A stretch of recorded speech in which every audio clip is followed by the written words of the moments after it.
February 24, 1991, 11 p.m. Iraqi defensive trenches, northern Kuwait.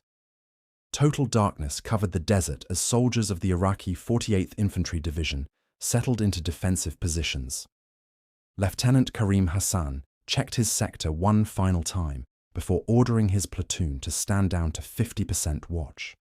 Coalition air attacks had continued throughout the day, but ground assault hadn't begun.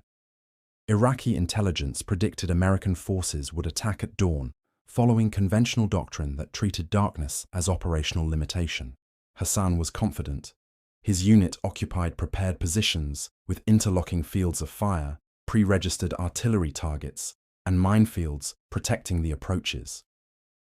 Soviet advisors had trained Iraqi forces extensively in defensive warfare. The doctrine was clear. Darkness favored defenders who knew the terrain. Attackers couldn't coordinate movements effectively without daylight. Tank gunnery was nearly impossible. Infantry became disoriented. Night meant safety until sunrise. Lieutenant Hassan was wrong about everything. 6 kilometers south of his position, M1 Abrams tanks of the 1st Infantry Division advanced north at 25 kilometers per hour. Staff Sergeant David Zimmerman sat in the gunner's seat of his Abrams, studying the thermal sight display.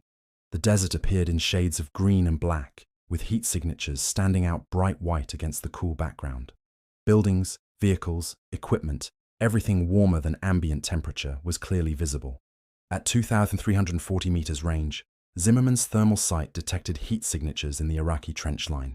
Human bodies at 98.6 degrees Fahrenheit showed as bright spots against the cool desert sand.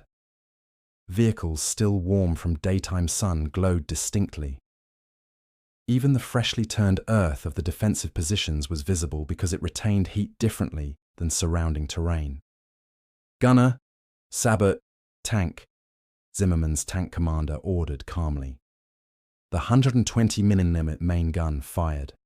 3 seconds later, an Iraqi T-55 tank exploded in a fireball, visible through thermal sights from nearly 2.5 kilometers away.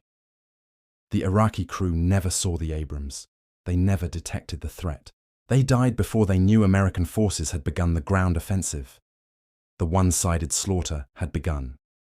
Night was an American advantage. For the Iraqi military, night operations represented operational limitation rather than opportunity. Soviet military doctrine, which heavily influenced Iraqi training and tactics, treated darkness as period for consolidation, resupply, and limited defensive activity. Offensive operations occurred during daylight, when commanders could observe the battlefield, coordinate maneuver elements, and employ supporting fires effectively. Iraqi tank crews trained primarily during daylight hours.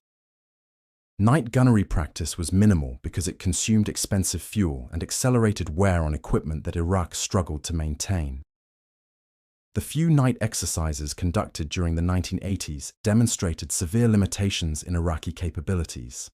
Tank accuracy at night decreased by more than 80% compared to daylight performance. Infantry movement became hesitant and poorly coordinated. Artillery fire was restricted to pre-registered targets established during daylight reconnaissance. Iraqi experience during the Iran-Iraq War reinforced defensive thinking about night operations. Iranian human wave attacks occasionally occurred at night, but Iraqi defenders found that prepared positions with interlocking fields of fire could stop attacks even with limited visibility. The lesson Iraqi commanders absorbed was that night fighting favored defenders who held terrain and had prepared fields of fire. Darkness limited attackers' ability to maneuver and coordinate. Iraqi defensive planning for Kuwait assumed American forces would follow similar doctrine. Coalition air superiority meant American ground forces would need to attack to achieve victory. Those attacks would occur during daylight when visibility enabled the maneuver warfare Americans preferred. Iraqi forces needed to survive coalition air power during the day and prepare defenses for the inevitable ground assault that would come at dawn. The Iraqi 48th Infantry Division, positioned in northern Kuwait as part of the operational reserve, was typical of Iraqi defensive preparations. 3 trench lines protected the position. Berms built from excavated sand created firing positions and obstacles. Minefields covered likely approach routes. Artillery batteries had pre-registered defensive fire concentrations covering the avenue of approach. The defensive plan assumed American forces approaching at dawn would be visible from kilometers away, providing time to occupy positions and employ supporting fires. Iraqi equipment reflected Soviet export standards from the 1970s and early 1980s. T-55 and T-72 tanks carried optical sights that required ambient light to function. The TPN-1 infrared searchlight, mounted on some T-55 tanks, was obsolete technology from the 1960s, an active infrared projector that illuminated targets for the tank's infrared viewer. The system required the tank to emit infrared light that American thermal sights detected immediately, marking the Iraqi tank for destruction. Later model T-72 tanks possessed the TPN-3 night sight, a passive image intensifier similar to American starlight scopes. The system amplified available ambient light, providing limited visibility in darkness if sufficient moonlight or starlight was available. But the system had severe limitations. Maximum effective range was 800 meters in optimal conditions. Rain or fog degraded performance severely, and the device provided no capability whatsoever to see through smoke or dust. Iraqi infantry night vision equipment was virtually non-existent. Soviet-supplied image intensifiers were issued to fewer than 5% of Iraqi infantry units. The equipment that did exist was first-generation technology, bulky and unreliable, with limited range and poor image quality. Most Iraqi infantry conducted night operations using nothing more sophisticated than flashlights and illumination flares. Artillery units practiced night-fire missions, but accuracy suffered significantly. Forward observers couldn't adjust fire effectively without seeing impact points. Pre-registered targets worked only if attacking forces approached along expected avenues. Any deviation from planned approaches left Iraqi artillery firing blind at general areas rather than specific targets. Iraqi commanders understood their limitations, but believed American forces faced similar constraints. Intelligence reports indicated American forces possessed night vision equipment superior to Iraqi capabilities, but Iraqi staff officers assumed this meant incremental improvements rather than revolutionary capabilities. They expected American forces would prefer daylight operations despite possessing better equipment. Lieutenant Hassan and thousands of Iraqi soldiers waiting in defensive positions believed darkness provided safety. They were about to discover how completely wrong that assumption was. American military investment in night vision technology began during the Vietnam War and accelerated dramatically during the 1970s and 1980s. By 1991, night operations capability had evolved from specialized niche to standard across all combat units. The technology that made this transformation possible existed in two primary forms: image intensification and thermal imaging. The AN/PVS-7 night vision goggles represented third-generation image intensification technology. The device amplified available ambient light by approximately 20,000 times, turning starlight into daylight-level visibility. Every American infantry soldier in Desert Storm carried AN/PVS-7 goggles or equivalent equipment. The devices enabled soldiers to navigate terrain, identify targets, and conduct tactical operations in darkness that rendered Iraqi forces effectively blind. Image intensification technology worked by collecting photons from ambient sources like stars, moon, or distant artificial lights, amplifying those photons through a photomultiplier tube and displaying the enhanced image on a phosphor screen. The result was a green-tinted view of the battlefield that revealed details invisible to the naked eye. Effective range for infantry operations was 150 to 200 meters, sufficient for small unit tactics, but limited for long-range engagements. Thermal imaging represented fundamentally different technology with far greater military impact. Unlike image intensification, which required some ambient light, thermal sights detected infrared radiation emitted by all objects based on their temperature. Human bodies at 98.6 degrees Fahrenheit emitted infrared radiation distinct from cooler surroundings. Vehicles produced even stronger thermal signatures from engines, transmissions, and friction-heated components. Thermal imaging worked equally well in total darkness, bright sunlight, smoke, fog, and sandstorms. The M1 Abrams tank carried the AN/VSG-2 thermal imaging sight, providing the gunner with clear view of heat signatures at ranges exceeding 3,000 meters. Iraqi tanks showed as bright white shapes against cooler backgrounds. The sight provided no visible light signature that might warn enemy forces of observation. American tank gunners could identify, track, and engage targets without revealing their own positions. The M2 Bradley infantry fighting vehicle mounted similar thermal sights, enabling infantry squad vehicles to detect threats and engage enemy positions in darkness.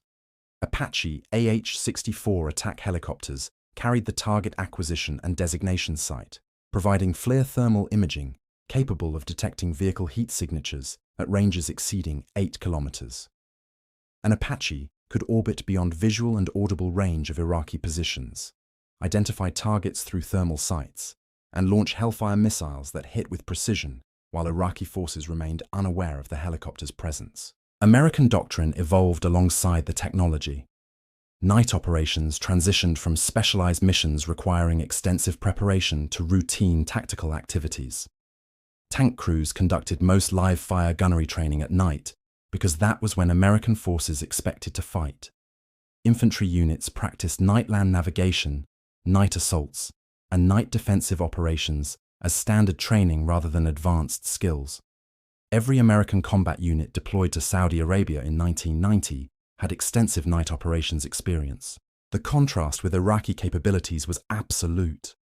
American forces possessed thermal imaging on every tank, every Bradley, every Apache, and every A-10 Warthog.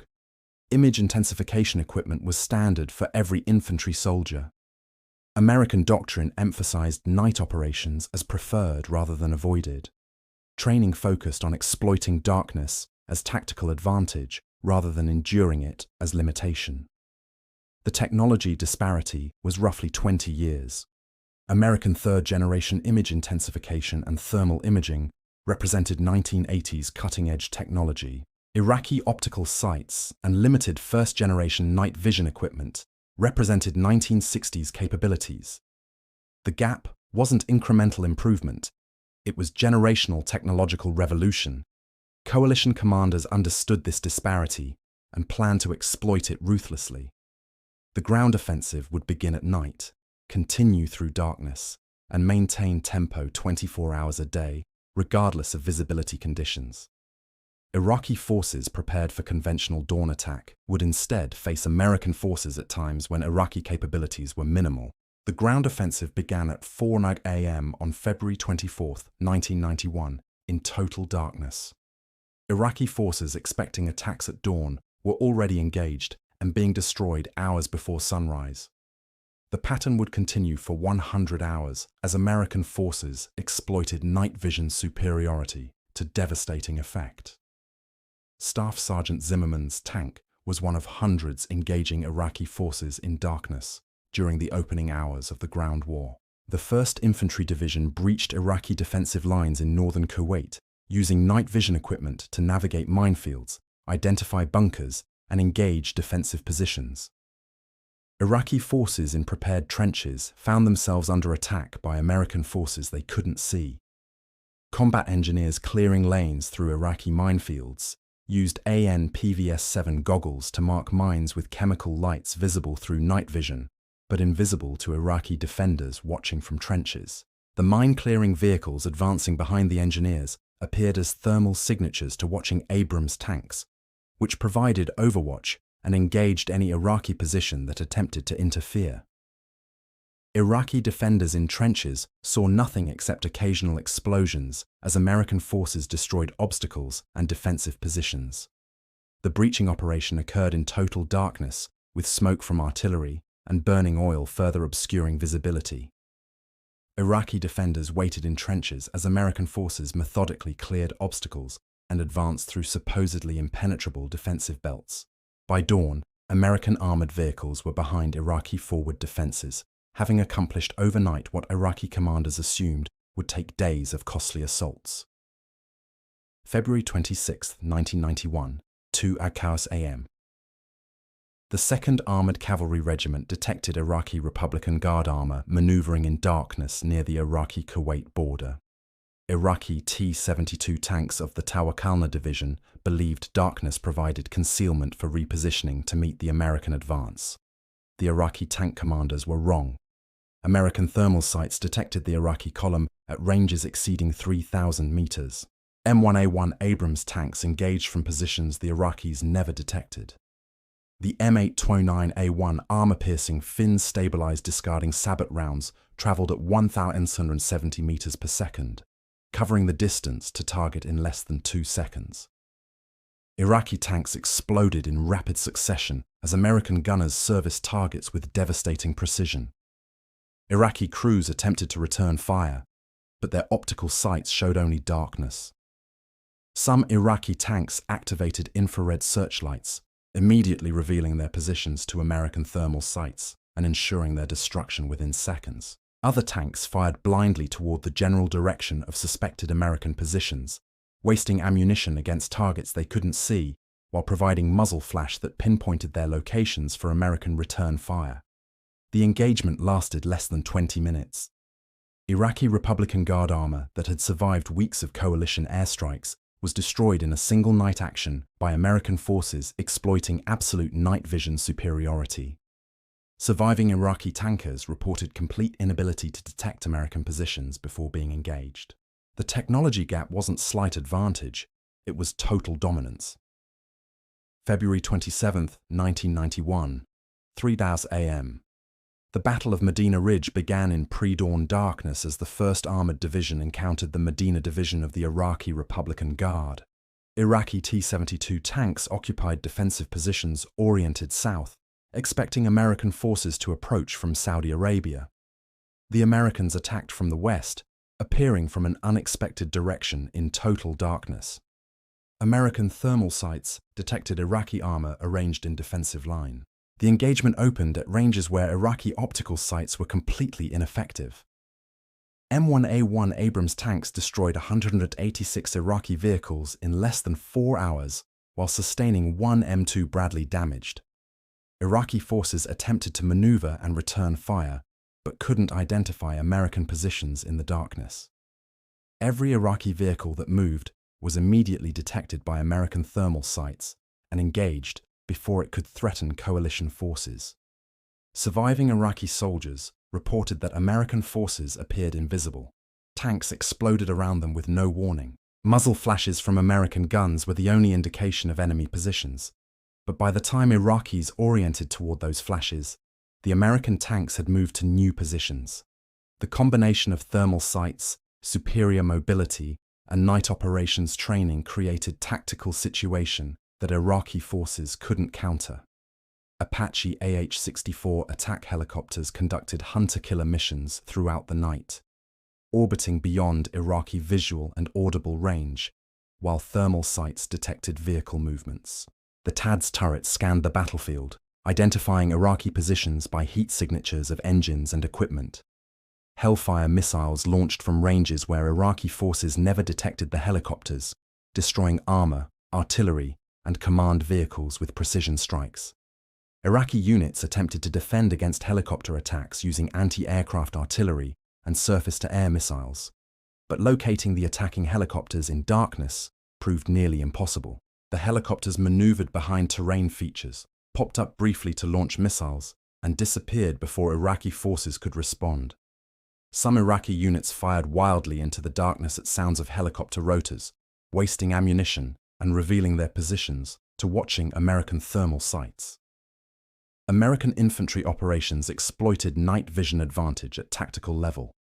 Squads equipped with AN/PVS-7 goggles advanced on Iraqi trench positions in darkness, seeing Iraqi defenders clearly through image intensification, while remaining invisible to soldiers lacking equivalent equipment. Iraqi positions that appeared impregnable in daylight became death traps at night, when American infantry could observe Iraqi movements while advancing unseen. Iraqi defenders attempted to illuminate battlefields using artillery-delivered and mortar-fired illumination rounds, but the flares provided minimal assistance while simultaneously revealing Iraqi positions to American forces.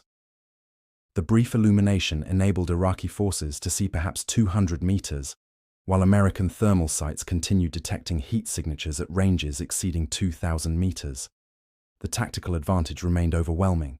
Weather conditions that should have neutralized visibility advantages, instead, demonstrated thermal imaging superiority. Sandstorms that reduced visibility to less than 50 meters for Iraqi forces using optical sights had no effect on American thermal imaging. The thermal sights detected heat signatures regardless of suspended dust particles.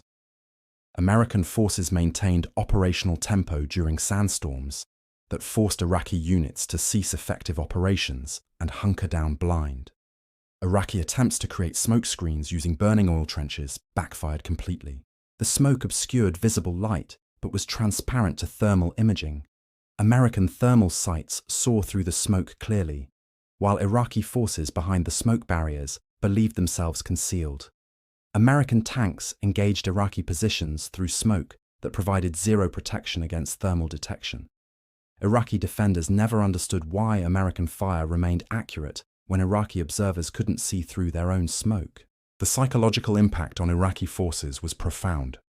Soldiers became terrified of darkness, understanding that night meant invisible enemies would attack with precision, while Iraqi forces remained blind. Iraqi desertion rates increased dramatically after the first night of ground combat. Soldiers abandoned positions after sunset, rather than face invisible attackers in darkness. Some Iraqi units surrendered en masse when American forces approached at night, preferring captivity to fighting an enemy they couldn't see. Iraqi commanders attempted various countermeasures, none effective. Artillery fire was increased at night, but without accurate targeting, the shells fell harmlessly in open desert. Infantry units were ordered to stay in fortified positions rather than maneuver, but static defenses were systematically destroyed by American forces that maneuvered freely using night vision. Some units attempted to relocate positions after dark to confuse American targeting, but thermal imaging detected the movements and the relocating units were destroyed while moving. The fundamental problem facing Iraqi forces was physics. Thermal imaging detected infrared radiation emitted by all objects above absolute zero temperature: human bodies, vehicle engines, friction-heated gun barrels, exhaust systems. Everything produced thermal signatures that sophisticated sensors detected easily. No tactical countermeasure could eliminate heat signatures without eliminating the capability to fight. Soviet equipment quality compounded Iraqi problems. Even the small percentage of Iraqi units issued Soviet night vision equipment found it inferior to American systems by multiple generations. Soviet first-generation image intensifiers were bulky, unreliable, and provided limited range and poor resolution. The devices required significant ambient light to function, becoming useless in true darkness or during sandstorms. Some Iraqi T-72 tanks possessed passive image intensification sights, but these systems detected targets at maximum 800 meters in optimal conditions compared to American thermal sights effective beyond 3,000 meters. Iraqi tank commanders using the best available equipment could see less than one-third the distance of American thermal sights, and then only if sufficient moonlight or starlight was available. The range disadvantage meant Iraqi tanks were destroyed before their sights could detect threats. American tactical doctrine exploited the technology advantage systematically. Attacks were scheduled for darkness when Iraqi capabilities were minimal. Advances continued through night without pause, maintaining operational tempo that Iraqi forces couldn't match. American units rotated through assault positions to sustain operations 24 hours daily, while Iraqi units exhausted themselves attempting to maintain defensive readiness against invisible enemies that could attack at any time. The 100-hour ground war occurred primarily during hours of darkness by American design. Coalition commanders deliberately scheduled major operations for night to maximize the technology advantage. Iraqi forces with superior numbers and prepared defensive positions were defeated in detail by American forces that turned darkness from obstacle into weapon. The strategic impact of night vision superiority extended beyond tactical engagements. American forces achieved operational objectives faster than Iraqi commanders could assess situations and respond. By the time Iraqi headquarters understood that defensive positions were compromised, American forces had already advanced to new objectives. The decision cycle disparity prevented Iraqi commanders from coordinating effective responses, even when they understood their positions were untenable. Iraqi forces that attempted to withdraw or reposition during darkness fared worse than units that remained stationary. The Highway of Death, the road from Kuwait City north toward Basra, became a killing ground on the night of February 26-27 when American aircraft detected Iraqi forces fleeing Kuwait. A-10 Warthogs and F-15E Strike Eagles equipped with FLIR thermal imaging pods and lantern targeting systems attacked the column throughout the night, destroying vehicles, while Iraqi drivers and passengers had no indication of attacking aircraft presence until bombs and cannon fire struck. Iraqi survivors described the experience as apocalyptic. Vehicles exploded without warning in total darkness. Aircraft were invisible and inaudible until weapons impacted. Attempting to flee on foot meant exposure in open terrain, where American thermal imaging detected individual soldiers. The only option was surrender, and thousands of Iraqi soldiers chose captivity over continued exposure to American night operations. The complete dominance of American night vision capabilities forced fundamental reassessment of Iraqi operational planning. By day 3 of the ground war, Iraqi commanders understood that darkness provided no protection. Some units attempted to conduct movements during sandstorms, hoping reduced visibility would conceal them from American sensors. But thermal imaging worked normally during sandstorms, and Iraqi columns were detected and engaged regardless of weather.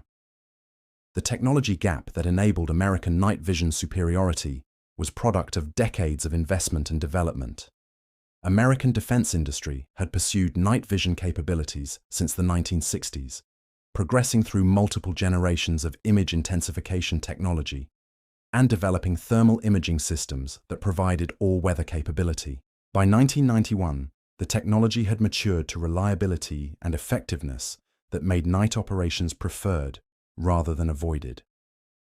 Iraqi forces equipped with Soviet export equipment from the 1970s possessed capabilities that America had surpassed 15 years earlier. The comparison wasn't between peer adversaries with slight technological edges. It was between forces separated by generational technological revolution. One side could see clearly in darkness. The other side was effectively blind. The lessons learned from Desert Storm influenced military forces worldwide. Night vision capability became procurement priority for armed forces that had previously treated it as specialized luxury equipment. NATO standardized on night vision capabilities across member forces. Former Soviet client states that gained independence sought American or Western night vision equipment to replace obsolete Soviet systems. American industry continued advancing night vision technology, developing fourth-generation image intensification systems with improved resolution and sensitivity. Thermal imaging became standard on infantry weapon sights, not just vehicle-mounted systems. Modern American infantry squads possess night vision capability that exceeds what American tank crews had in 1991. Soviet and later Russian military forces recognized the night vision gap and attempted to close it, developing thermal sights for tanks and advanced image intensification for infantry. But the technology gap established during the Cold War persisted. American night vision technology remained most advanced globally, and American forces maintained doctrinal emphasis on night operations that potential adversaries struggled to match. The impact on modern warfare was profound.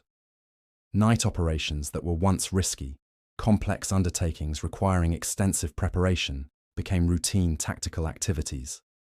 Darkness was no longer operational limitation.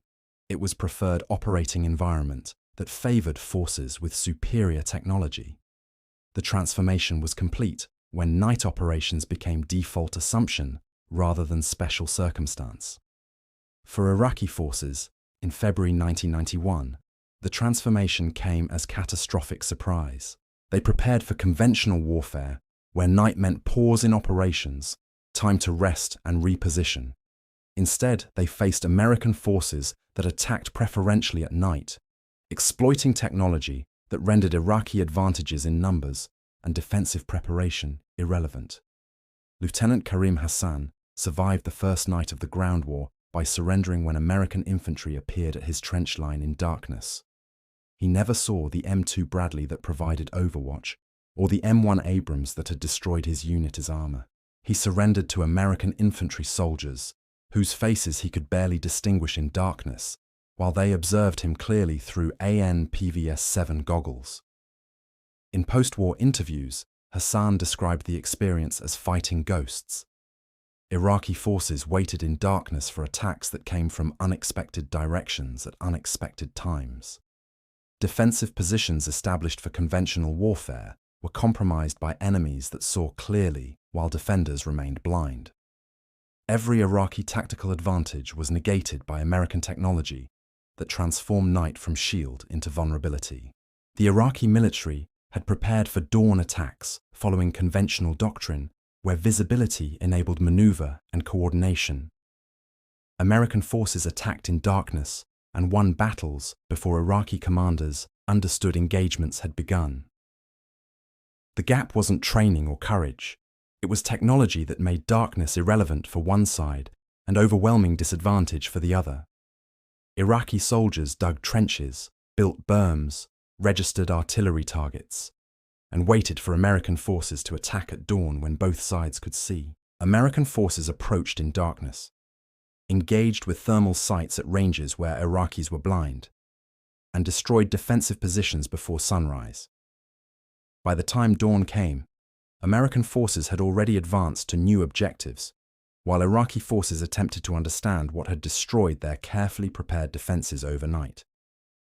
The Soviet doctrine that Iraqi forces followed assumed night was natural limitation on combat operations. American technology had eliminated that limitation for US forces, while Iraqi equipment remained bound by it. The result was warfare where one side operated freely around the clock while the other could fight effectively only during daylight hours. Against an enemy that never paused operations, the side limited to daylight operations was doomed.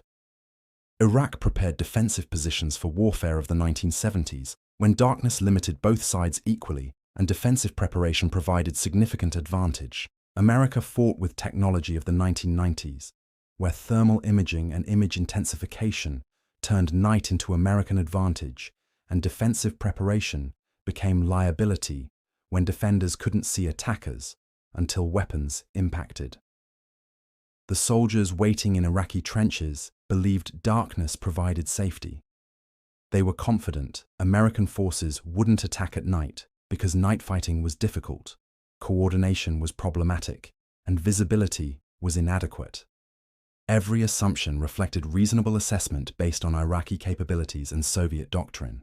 Those assumptions died when M1 Abrams tanks appeared in darkness with thermal sights that saw Iraqi positions clearly from ranges where Iraqi optical sights detected nothing. The one-sided engagements that followed weren't battles. They were technological execution of forces that never saw their killers. Night had become American advantage, and Iraqi forces learned that lesson repeatedly during 100 hours of warfare that occurred primarily in darkness, where American technology dominated absolutely.